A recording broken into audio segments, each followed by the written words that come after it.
Welcome back. Well, now on the show, we're going to take a look at a brand new horror movie that has just crept into cinemas here in Australia called The Unholy. This is actually a Sam Raimi horror film. He's the producer behind this film, which is based on a book called Shrine by James Herbert, and it's directed by Evan Spilopoulos. Now, he's got a bit of an interesting history as a filmmaker. He's worked as a writer on a bunch of Disney stuff, including some of the Little Mermaid films that have gone straight to VOD. He worked on Hercules, he worked on The Huntsman Part 2, but a very, very interesting choice as a director, but I have to say I'm glad that they went with him as a director. Now, I said earlier that this film crept into cinemas. This film didn't actually have a widespread critics media screening here in Australia, which surprised me because this is one of the best horror movies I've seen so far this year. And that's coming from someone who loves horror, so I absolutely love this. One of my favorite genres of horror, I guess you could call it, is religious horror.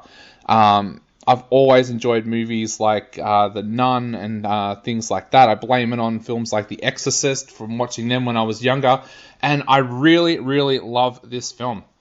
So what happens in The Unholy is you've got a journalist who is absolutely been disgraced. He was exposed 10 years earlier for making up stories and running them in newspapers.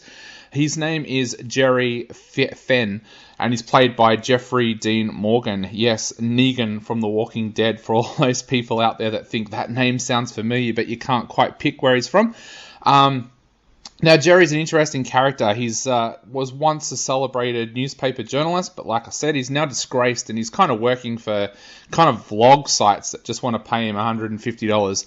Now, he gets sent to this small country town in the United States where he lives, and he's asked to go and talk to a farmer about a cattle mutilation.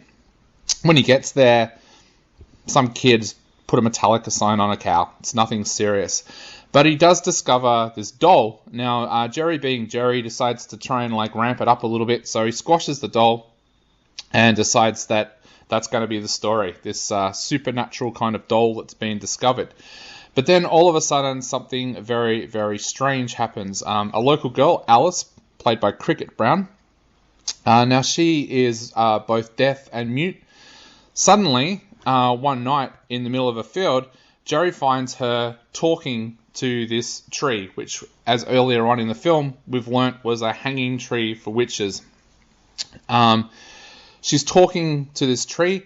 Now, he rushes her back to the person that actually looks after her, Father Hagen, played by William Sadler, and they deny that she was talking. They say there's no way it could have happened. The doctor, Dr. Natalie Gates, who plays a very big part in the film, played by Katie Aselton, she says there's no way this could possibly have happened. But then the next day something happens, and everybody soon realizes that Alice is talking.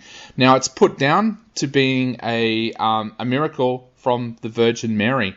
Alice says that it's Mary that wants to start working miracles, and very, very soon you have the Catholic Church in the guise of Bishop Giles, played by Carey Hughes, and Monsignor Delgado, played by Diego Morgado, who arrive to try and work out whether or not this is a modern-day miracle and whether this needs to be an area that is now designated as a shrine. It's an absolutely fascinating film. I loved it, and I know there might be some people out there thinking, well, if it's such a great horror movie, how come I haven't heard about it? But look, this is one of those, I think, hidden gem films that is so much better than what you expect it to be. It's a supernatural horror, it's a religious horror, but it works so well. The characters in this are part of the reason why this film works. Jerry, as a disgraced journalist, is such an interesting character to watch. As an audience, you are given a great insight because the story is told from his point of view. So you know that he's not making up any of this stuff that other people aren't believing. He's brilliantly played by Jeffrey Dean Morgan. Fantastically well, I have to say. It's been great to see him get this role because, of course, he was in that movie with The Rock a couple of years ago, outside of The Walking Dead, and his character was a walking cliche. So it's kind of good to watch him in this film where he's not treated in that way. It's also an interesting film with the way that it treats religion. There's a theme running through this film that is brilliantly delivered by Father Hagen, and that line is that when God builds a church, Satan builds a temple next door. And yeah, the film doesn't judge religion. It just basically goes along and shows like, yeah, this is what the Catholic Church would do in this kind of situation if something like this happened. There's a little bit of a US folklore in there as well, which I absolutely love. I find US folklore so interesting, and it's something that here in Australia we don't actually get to see that often. We get to see all this stuff about European folklore, Scandinavian folklore, but you very rarely get to see this kind of stuff about US folklore, about what happened to people in the US that were supposedly witches in the 1800s. Absolutely loved that coming to the fore here.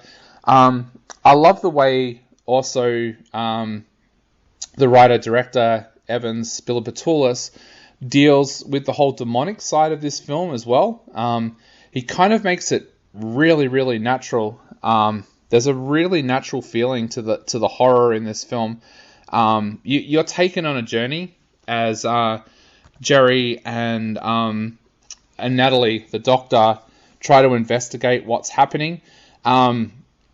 I love the character of Delgado in this. I think he's a fantastic character. He's a Catholic Monsignor who's sent to kind of disprove these miracles when they happen, and he's such an amazing character that you kind of think, wow, why haven't they made a television show based on someone that does this? Because it is an absolutely fascinating occupation to have, and I love there's a kind of a friendship that develops here between him and Jerry, and I absolutely love that. The other performance that is an absolute standout in this film is Cricket Brown's performance as Alice. This is like one of her first feature films, and she is absolutely sensational in this film, and I think she's someone that we're going to be seeing on the big screen for a long time to come. But look, if you're a horror fan, definitely go and check out The Unholy. I think this is one of those movies that is going to become a cult classic, deserves way more credit than what it's getting now. I really hope that this film ends up finding a home on video on demand. It's one of those unfortunate films that's kind of come out during the pandemic, and as a result, it's been hidden away in cinemas in Australia, and I fear that overseas it won't even be noticed. So look, if you are a horror fan, go and check out The Unholy. It is a fantastic horror film. One of my favourite religious horrors I think I've seen over the last 5 or 6 years. So go and check out The Unholy. I'm giving it 4 out of 5.